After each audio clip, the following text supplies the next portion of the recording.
राधे कृष्णा। जय बोलो राधा रानी की जय।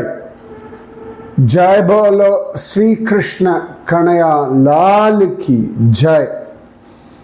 जय बोलो वृंदावन धाम की जय। जय बोलो यमुना मैया की जय। जय बोलो गोवर्धन गिरिराज की जय। जय बोलो आज की आनंद की जय। जय बोलो आज की आशीर्वाद की जय। जय बोलो आज की प्रेम की जय। राधे कृष्णा। கிருஷ்ண விஷயம் எவ்வளவு அனுபவங்கள் கிடைக்கிறது இல்லையா? எத்தனை எத்தனை கிராமங்கள் இருக்கு பாருங்க. ஸ்ரீமத் பாகவதத்தில் காண கிடைக்காத விஷயங்கள் இல்லாட்டி இந்த விஷயங்கள்லாம் எங்கேயாவது ஸ்லோகங்கள் இருக்கும், அதை தேடி கண்டுபிடிச்சி இந்த இடம்னு கண்டுபிடிக்கணும், பார்க்கணும். இல்லாமல் இருக்காது, எங்கேயாவது இருக்கும். இதுக்கெல்லாம் புராணத்தினுடைய பேஸில். அதில் நேற்று நான் சொல்லிட்டு இருந்தேன் பகவானுடைய வம்சி முரளி, இதை பற்றிலாம் சொல்லிட்டு இருந்தேன். முரளி ஒரு கிராமத்தினுடைய பெயர்னு. வாட் இஸ் திஸ் முரளி அப்படிங்கிறப்ப ஒவ்வொருத்தரும் ஒவ்வொரு விதமாக அழகாக தேடி கண்டுபிடிச்சு அனுப்பிச்சிருந்தேன். பொதுவாக கண்ணன் கையில் இருக்கக்கூடிய புல்லாங்குழல்கள் 3: வேணு, முரளி, வம்சி. வேணு தான் ரொம்ப சின்னது, 6 அங்குலம் நீளம் இருக்கும், 6 inches ஃப்ளூட். 6 இன்ச்சுனா அரை அடி, ஓகேவா? முரளி வந்து 18 அங்குலம், 18 inches லாங், ஓகேவா? 1.5 அடி. 4 தொலை இருக்கும் ஒரு இடத்துல, ஒரே ஒரு தொலை எண்டில் பகவான் ஊதத்துக்கு ஒரு தொலை இருக்கும். அப்புறம் கையை வச்சு அழகாக நாதங்கள் உண்டாக்குறதுக்கு 4 தொலை இருக்கும். இந்த முரளி வந்து அப்படியே மனசை மயக்கக்கூடிய ஒரு சவுண்ட் கொடுக்கும். தென் வம்சி வந்து 15 இன்ச் நீளம், 9 ஹோல் இருக்கும். ஸோ இந்த 3 தான் மெயினாக சொல்லக்கூடிய வேணு, முரளி, வம்சி. வேணுகோபாலன், முரளிதரன், வம்சீதரன் அப்படிலாம் சொல்லுவோம் இல்லையா? இந்த இதில் வந்து முக்கியமாக வேணு வந்து எதுக்கு அப்படின்னா, அழகாக கோபிகைகளெல்லாம் வர வைக்கிறதுக்காக வேணு யூஸ் பண்ணுவாங்க. இப்படிதான் காண கிடைக்கிறது. அப்போ முரளி எதுக்கு கண்டுபிடிங்க. இந்த புல்லாங்குழல்லாம் வந்து கல்லில் பண்ணியிருப்பா, இல்லாட்டி கல்லில் உண்டு, கல் புல்லாங்குழல் உண்டு. அப்புறமா முக்கால்வாசி நம்ம எல்லாரும் தெரியும் மூங்கில்ல தான் உண்டு. அழகாக அதில் ஜுவல்ஸ் எல்லாம் போட்டு அலங்காரம் தான் சம்மோகினின்னு பேர் ஆகிடும். தங்கத்தில் பண்ணியாச்சுன்னா அதுக்கு பேர் ஆகர்ஷினின்னு பேர். தங்க புல்லாங்குழல் கண் வச்சிருந்தான் இருக்கு, ஆகர்ஷினின்னு பேர். இந்த கிருஷ்ணன் வந்து விதவிதமான டியூன்ஸ் வாசிப்பானோ. அதுக்கு என்னெல்லாம் ஒரு சாம்பிளாக சிலது சொல்கிறான். ஒன்று, இவன் வாசிக்கும்போது சில ராகங்கள் ஒவ்வொரு டியூன் வாசிக்கும்போது பிரம்மதேவர் சிவபெருமானெலாம் அப்படியே ஒரு மாதிரி ஆயிடுறாளாம். இல்லை அப்படி ஆகிற, அது இல்லாமல் ஆதிசேஷன் இப்படி இப்படி இப்படி தலையை ஆட்டுறாராம் ஒரு ராகத்தில். சம்டைம்ஸ் சில ராகம் வாசிப்பானா, யமுனை வந்து பின்பக்கமாக பாயுமா. அதாவது சாதாரணமாக நதி, அதோட நதி ரிவர்ஸில் போகாது, ரைட்? நேராக போகும், பிரதட்சணம் பண்ணி போகும், அவ்வளோதானே போகும். அதனுடைய அந்த மூமெண்ட் இருக்கும் இல்லையா, ஆப்போசிட்ஸ் ரிவர்ஸ் சைடில் போகுமா. இந்த river will go in reverse mode, சரியா? அது இன்னொன்று வந்து வாசிச்சான்னா சந்திரன் மூவ் ஆகாமல் அப்படின்னு நின்றுடுவான். ஏற்கனவே நம்ம கோவர்தனகிரி பரிக்கிரமா மார்க்கத்தில் சூரதாசர் தபஸ் பண்ண இடத்துல ஒரு குளம் பற்றி சொல்லியிருக்கேன். அங்கே 6 மாதம் ராசலியில் நடந்ததுன்னு சொல்லியிருக்கேன். ஸோ அந்த மாதிரி சந்திரன் மூமெண்ட்டே நின்று போயிடும். சில டியூன் வாசிச்சான்னா கண்ணனுடைய புல்லாங்குழலை கேட்டு ஓடி வரும். சிலது அப்படியே ஸ்டன்னிங்காக நின்றுடுமா. சிலதெல்லாம் வாசிச்சானா, சில ஒரு ராகம் வாசிச்சானா கோபிகள் எல்லாத்தையும் விட்டுட்டு ஓடி வருவாள் அவன்கிட்ட.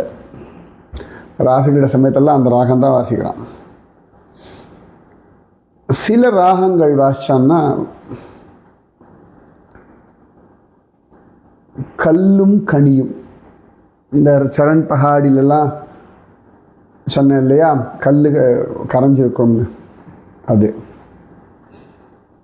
இன்னொன்று இன்னொரு ராகம் வாசிச்சோன்னா ஒரே சமயத்திலேயே மாற்றி மாற்றி மாற்றி மாற்றி மாற்றி எல்லா சீசனும் வந்துடுமா. இலையுதிர்காலம், மழைக்காலம், குளிர்காலம், கோடைக்காலம் எல்லாம் வந்துடுமா. இன்னொன்று வாசிச்சா வச்சுக்கோங்களேன், ராதாராணிக்கு மட்டும் காதில் விழுமா. அவள் அப்படியே ஓடி வருவாளாம். அதாவது வஸ்திரத்தையும் தப்பாக போட்டுப்பா, கண்மையை தப்பாயிட்டுப்பா, அப்படி ஓடி வருவாளாம். ஸோ நிறைய இருக்குது. பகவானுடைய புல்லாங்குழல் நிறைய உண்டு. சரளான்னு ஒன்று உண்டு. இன்னொன்று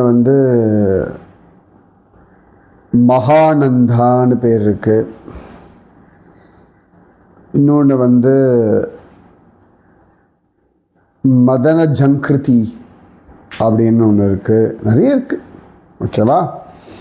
இல்லை, எந்த புல்லாங்குழல் யாருக்காக வாசிக்கணும் அவள் காதில் மட்டும் விழும், மற்றவா காதெல்லாம் விழவே விழாது. யாருக்கு அழைப்போ அவர்கள் காதில் மட்டுமே விழும்.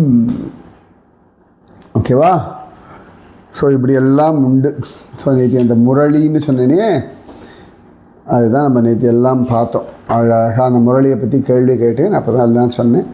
ஹரநாராயணா, ஹரசுகா, நந்தோலா, தனா, இதெல்லாம் பார்த்தோம். அடுத்து நாம் இன்றைக்கி பார்க்க போகிற இடம்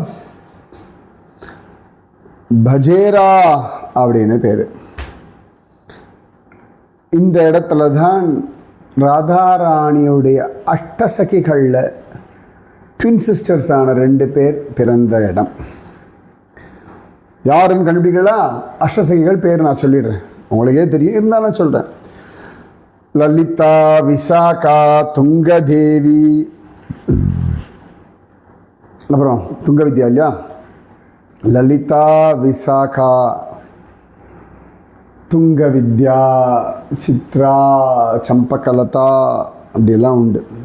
அப்புறம் சுதேவி, ரங்கதேவி இவாள்லாம் உண்டு. லலிதா, விசாகா, துங்க வித்யா, இந்துலேகா, சுதேவி, ரங்கதேவி, சித்ரா, சம்பகலதா. இதில் யார் ட்வின் சிஸ்டர்ஸ் கண்டுபிடிச்சு சொல்லுங்க.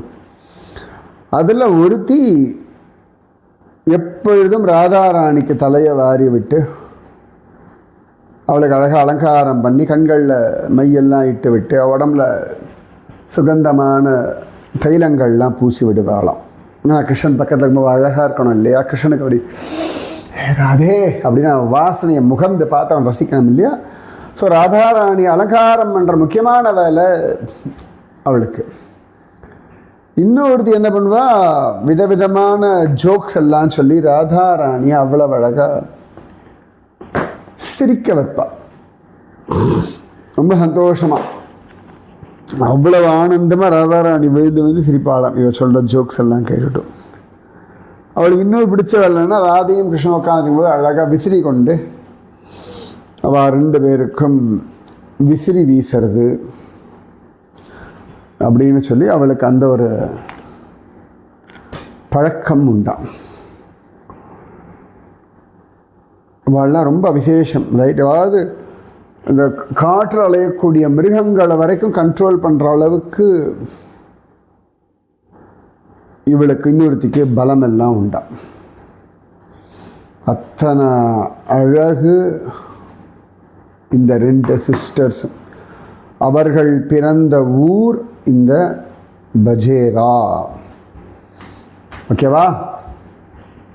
இனிமேல் அவட சிரித்து பேசும்பொழுது, கண்ணில் மை தீட்டிக்கும் பொழுது, யாராவது தலை வாரிக்கும் போது நீங்கள் பார்த்தாலும் சரி, இந்த ட்வின் சிஸ்டர்ஸை நினச்சிக்கோங்க. ஓகேவா? பஜேரா. அடுத்து எங்கே போகிறோம்? ஸ்வர்ணஹாரா இல்லாட்டி சுனேரா அப்படின்னு பேர். இந்த இடத்துல அழகாக பக்கத்தில் ஒரு பெரிய மலை இருக்குது. பெரிய மலை அந்த ஏரியாவுக்கு மலையே பெருசு தான். ஸ்வர்ணாச்சலம் அப்படின்னு சொல்லுவாள். ஸ்வர்ண அச்சலம், அதான் ஸ்வர்ணாச்சலம். அருணாச்சலம்னு சொல்கிறோம் இல்லையா, அது மாதிரி சுவர்ணாச்சலம். சுவர்ண அச்சலம் அப்படின்னா தங்கமலைன்னு அர்த்தம். அதாவது மேலேருந்து அப்படி வெயில் படுவோம், அப்படி தங்கம் மாதிரி ஜொலிக்கும் இந்த மலை. சமயத்தில் இந்த பாறைகளில் கூட தங்கம் மாதிரி ஜொலிக்கும். இந்த இமயமலையில் பார்த்தோம்னா மலை உச்சி சிக்கரத்தில் அப்படியே அந்த பனி உறைஞ்சி கிடக்கும். அதில் காலை சூரியனுடைய கிரணங்கள் படும் பொழுது, சந்தியா வேளையில் சூரியன் அஸ்தமிக்கும் பொழுது, அந்த செவ்வானத்து சமயத்தில் அந்த மலையே தங்கம் போல ஜொலிக்கும் மேலே. சில சமயங்களில் ஹிமாலயத்தில் அந்த பாறையாக இருக்கும். அந்த பாறையில் சூரிய வெளிச்சம் படும்போது சில இடங்கள்லாம் வெள்ளி மாதிரி பளபளக்கும். நான் இந்த ருத்ரநாத் ட்ரெக்கிங் போகும்போது பார்த்துருக்கேன். சில பாறைகள்லாம் கோல்டனமாக இருக்கும், சிலலாம் அப்படியே வெள்ளி மாதிரி தக்க தக்க தக்க தக்கன்னு மினுக்கும். சில ஒரு க்ரீனிஷ் கலரில் இருக்கும், சில நல்ல டார்க் பிளாக்கு. இத்தனை வெரைட்டிஸ் ஆஃப் கலர்ஸ் நான் அங்கே தான் பார்த்தேன் ஹிமாலயாஸில். அந்த மாதிரி இதுக்கு பேர் ஸ்வர்ணஹாரா இல்லாட்டி ஸ்வர்ணாச்சலா அப்படின்னு பேர். இதில் இன்னொன்றும் சொல்லுவா, இந்த இடத்துல ராதாராணி கழுத்தில் ஒரு தங்க நகையை போட்டுண்டு சிவபெருமானுக்கு இங்கே பூஜை பண்ணாலாம். இந்த சமயத்தில் ஸ்திரீகள்லாம் ஒவ்வொன்றுத்துக்கும் ஒவ்வொரு நகை போட்டுப்பா இல்லையா. ஸோ ராதாராணி என்னமோ தெரியாது, இந்த சிவபெருமானுக்கு பூஜை பண்ண வரும்போது, இந்த இடத்த சிவபெருமான் பூஜை பண்ணும்பொழுதெல்லாம் ஜம்முன்னு ஒரு ஸ்வர்ண ஹாரம், தங்க ஹாரம்னு சொல்லுவோம் இல்லையா, தங்க செயின், தங்க மாலை, அதை போட்டு பூஜை பண்ணுவாங்க. அதனால ஸ்வர்ணஹாரம் அப்படின்னும் பெயர். அப்படின்னு எதுக்கு சிவபெருமான் பூஜை? கிருஷ்ணன் கிடைக்கணும் அப்படின்னு. பிரஜபூமியில் இருக்கிறவர்களுக்கெல்லாம் ஒரே லட்சியம்தான். எல்லா தேவர்கள்கிட்டையும் ஒரே பிரார்த்தனை. தேவதை அப்படின்ற வார்த்தையே ஆண்கள் பெண்கள் எல்லாரையும் பொதுவாகவே குறிக்கும். தேவதைனா பெண் அர்த்தம் கிடையாது, தேவதாஹா அப்படின்னு சொல்லுவோம். தேவாஹா தேவதாஹா அப்படின்னு சொல்கிறது. ஸோ யாரை பிரார்த்திச்சுட்டாலும், யாருக்கு பூஜை பண்ணாலும் கிருஷ்ணன் வேணும் கிருஷ்ணன் வேணும் கிருஷ்ணன் வேணும், இதுதான் அவரோட பிரார்த்தனை. ஸோ சுவர்ண ஹரா அப்படின்னு சொல்லி அழகாக கொண்டாடுறார்கள். ஓகேவா? ஸோ பஜேரா, அப்புறமா சுவர்ண ஹரா. அடுத்து இன்னொரு கிராமத்துக்கு போகலாமா? அப்படி கிராமமாக போவோம். அடகிராமான்னு பேர், அகாட்டான்னு சொல்வா. இந்த இடத்துல கண்ணன் தன் ஃப்ரெண்ட்ஸோடு விளையாடுறானா, கோப குழந்தைகளோட அப்படி விளையாடுறான். அந்த குழந்தைகளுக்கு மட்டும் விளையாட்டில் நேரம் காலம் போகிறதே தெரியாது. பசி, தாகம், தூக்கம், ஃப்யூச்சர், கடமை, பொறுப்பு ஒன்றும் ஞாபகம் இருக்காது. அது விளையாட்டு நிஜமாவே த எவர் பெஸ்ட். நீங்களும் விளையாடுங்க, நான் சொல்லிட்டுங்க, எத்தனை வயசுனாலும் விளையாடலாம், தப்பு இல்லை. விளையாடுங்க ஆனந்தமாக. உங்களை மறந்து நீங்கள் சிரிக்கிற மாதிரி விளையாடுங்க, சரியா? ஸோ கண்ணன் பசங்களோட விளையாடுறானா. காத்தால் ஆரம்பித்த விளையாட்டு 10 மணி ஆயாச்சு, மத்தியானம் ஆயாச்சு, 3 மணி ஆயாச்சு, சந்தியா காலம் ஆயாச்சு, இருட்ட ஆரம்பிச்சாச்சு, ராத்திரி ஆயாச்சு, அர்த்தராத்திரி ஆயாச்சு, விடியற் காலம்பரம் ஆயாச்சு, அடுத்த நாள் பொழுதே விடிஞ்சாச்சு. அஷ்டஜாமம் ஆயிடுத்தான். சொல்லுவோம் அஷ்டஜாம பூஜைன்னு இல்லையா, இது அஷ்டஜாம விளையாட்டு. அஷ்டஜாமத்திலையும் விளையாடி இருக்கான் கிருஷ்ணன் கோப குழந்தைகளோட. எவ்வளோ பாக்கியம் இல்லை? 24 hours நான் ஸ்டாப் பிளே. இது நடந்தது இந்த கிராமத்துலையும். இந்த இடத்துல நடந்திருக்கு, அப்புறம் வினாடி கிராமம் ஆயிடுது. ஸோ அஷ்டகிராமம்னு பேர். காலப்போக்கில் அது அட்டகிராமம் ஆகி அப்புறம் அகாட்டா அப்படின்னு பேர் ஆயிடுது. இந்த குழந்தைகளுடைய மழலை பேச்சு மாதிரி இருக்குது இந்த ஊர் பேர்லாம். பஜேரா, சுனேரா, இந்த சொர்ணஹராவை சுனேரான்வா. அப்புறம் அகட்டா, அட்டகிராமம் அகட்டான்னு மாறிடுது. ஸோ கண்ணனோட 24 மணி நேரம் விளையாடலாம். Be ready, get set ready. அடுத்து இன்னொரு கிராமத்துக்கு போகலாமா? இந்த அகட்டா வந்து அப்படியே தள்ளி போகணும். எங்கேருந்து நம்ம சுனேராலேருந்து ஒரு 3 கிலோமீட்டர் தள்ளி போனால் அகட்டா வந்துடும். அதை தாண்டி இன்னொரு கிராமம். இந்த இடத்துக்கு பேர் ராதா நகரி. அழகாக இருக்குல்ல பேர், ராதா நகரி. இந்த இடத்துல ராதிகாவினுடைய சில ஃப்ரெண்ட்ஸ் எல்லாம் இங்கே இருந்தாலாம். எப்பொழுதுமே ராதிகாவோட விளையாடுவா. அப்புறம் பாப்பா வீட்டுக்கு வந்துடுவா, வேலைகள் பார்ப்பா. சமயத்தில் ராதிகாவோட போய் தயிர், பால், மோர், வெண்ணெய் எடுத்துகிட்டு வருவா. சமயத்தில் போய் தண்ணி எடுத்துகிட்டு வருவா. ராதிகா ராணியோட விளையாடின்ட்டு அப்படியே வாழ்க்கை. அப்போ ஒரு நாள் இந்த ஒரு கோபிக்கு அப்படி ஒரு பிரிவு வந்துடுத்து. நம்ம ராதாராணி உடனே பார்க்கணும், உடனே பார்க்கணும், உடனே பார்க்கணும். உடனே ராதா ராதா ராதா ராதா ராதா ராதா ராதா ராதா ராதா ராதே ராதே ராதே ராதே ராதே ராதே ராதே ராதே ராதேன்னு அவள் ஜபிக்க, இந்த கோபியினுடைய அந்த பிரிவு, அந்த ஜபம் கேட்டு பர்சானாலேருந்து ராதாராணி ஓடி வந்து அவளை சமாதானப்படுத்தினாளாம். அதனால இந்த ஊருக்கு பேர் ராதா நகரின்னு பேர். அதாவது ராதையே வந்து ஆசீர்வதிச்ச ஒரு கிராமம். என்ன அழகு இல்லை?